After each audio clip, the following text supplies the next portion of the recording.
Yo, what's up guys? In today's video I got a bunch of Chicago Bulls news and updates. In today's video I'm going to be talking about the whole Zach LaVine benching situation, giving a little injury update on Lonzo Ball, and also talking about the recent trade DeMar DeRozan talk on Twitter and Facebook. But before I jump into today's video, make sure you guys are subscribed to the channel.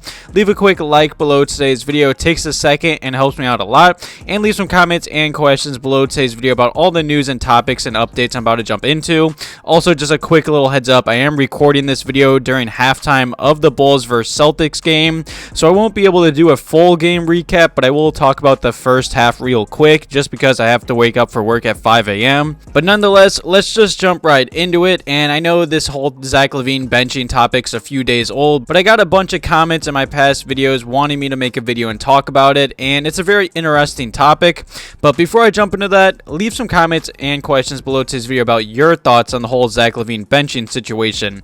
Now, let me just first off say, since the benching, Zach LaVine looks much more aggressive and just more active on the offensive and defensive side of the basketball in the first half of the Boston Celtics game, and same with the whole Chicago Bulls team. I don't know if it's because Zach LaVine came out with the edge that now that Billy Donovan benched him or whatever, and I'm going to keep it short and simple. I'm really happy Billy Donovan did this. You got to hold the all-stars on this team to the same standard that you hold Marko or Javonte Green or anyone coming off the Bulls bench or not even playing a single minute. I mean, in the first half versus the Boston Celtics, even though Zach LaVine was much more active on the offensive and defensive side of the basketball, he still wasn't shooting great. He was still only shooting 4 of 10, but his passing and his defense was really solid, and he just looked more active. And if he had those elements of his game going against the Magic, I truly do believe Billy Donovan leaves him into that game and lets him close, even though he was shooting 1 of 14. And I know this was a hard decision for Billy Donovan to make, especially with all the fire Billy Donovan talk on Twitter and all over social media. Billy Donovan has kind of been the scapegoat for the Chicago Bulls' struggles to the start of this season, and I don't believe he deserves all the hate.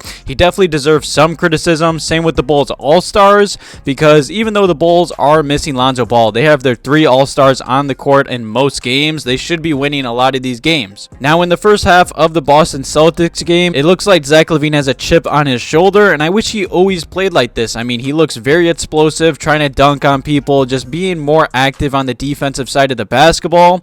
Now, the whole benching situation, it was pretty ugly. It's obviously not a great look. Zach LaVine struggling this bad, still dealing with that little knee issue. I mean, he is the face of the Bulls franchise, and you know, I am fine with the benching. He deserved it, in my opinion. The Bulls bench led them back in that game, and they deserve to close it in my eyes.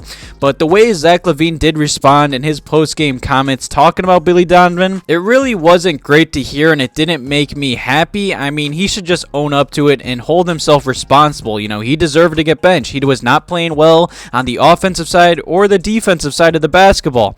I stick with Billy Donovan's decision. I mean, since then, you know, of course, it kind of blew up on Twitter, but it was one game, just one post-game reaction. Zach LaVine and Billy Donovan still do maintain a strong relationship, and they are, quote-unquote, all good after Friday's fourth quarter benching.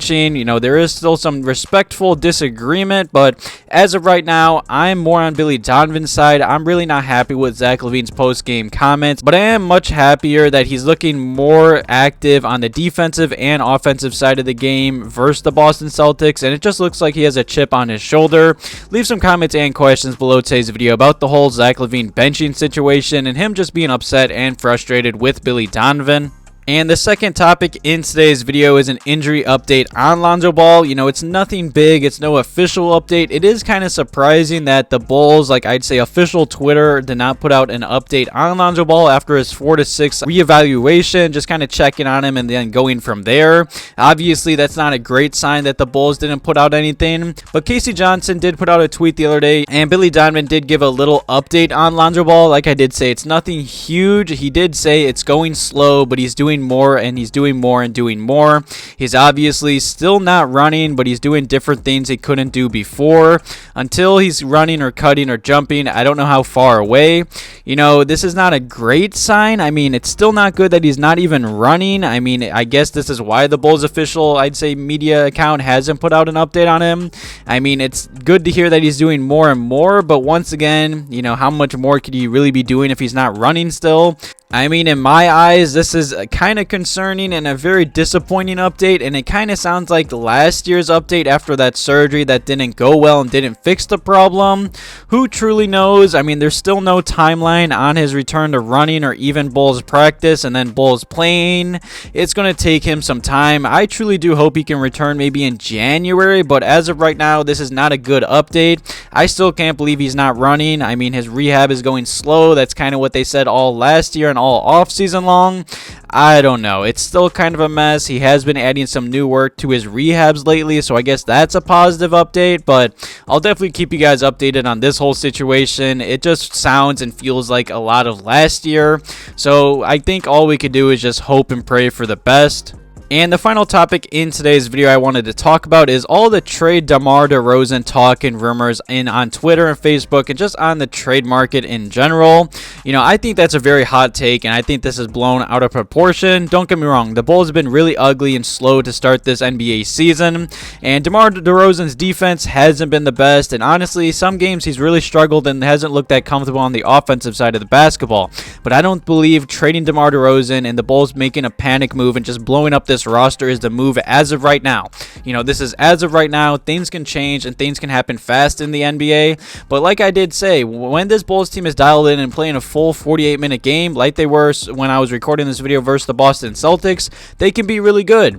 I don't believe trading DeMar DeRozan is the move. Definitely leave some comments and questions below today's video about this, because I've seen all over Twitter and Facebook, trade DeMar DeRozan. Now, I understand he's very ISO heavy and kind of ruins the Bulls offense at times, but at the end of the day, he has carried this Bulls offense for a season and a half now. I mean, DeMar DeRozan has been linked to Golden State as a potential trade target. Kevin O'Connor of The Ringer did put out this article talking about the Bulls' slow start, their defense, and their offense, and obviously how Zach LaVine and DeMar DeRozan aren't good on the defensive side of the basketball. And Kevin O'Connor does think that changes could include trading DeMar DeRozan to a title contender. He did list Golden State as a possible target and a potential landing spot. As of right now, this is all rumors and talk. I don't believe the Bulls would trade DeMar DeRozan. Who knows, though? I'm just not for it. It doesn't make any sense. He has been carrying this Bulls team.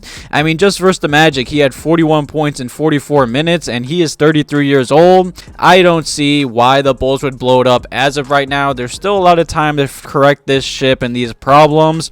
Definitely leave some comments and questions below today's video about the Lonzo Ball update. Like I did say, it's not great news, but I guess it could always be worse. Same with the whole DeMar DeRozan trade talk and a lot of Bulls fans just requesting and bashing him, and the whole Zach LaVine benching situation. Thank you guys for all the love on the channel in the past few videos. I really do appreciate it. Thank you guys for watching today's video. Have a good one.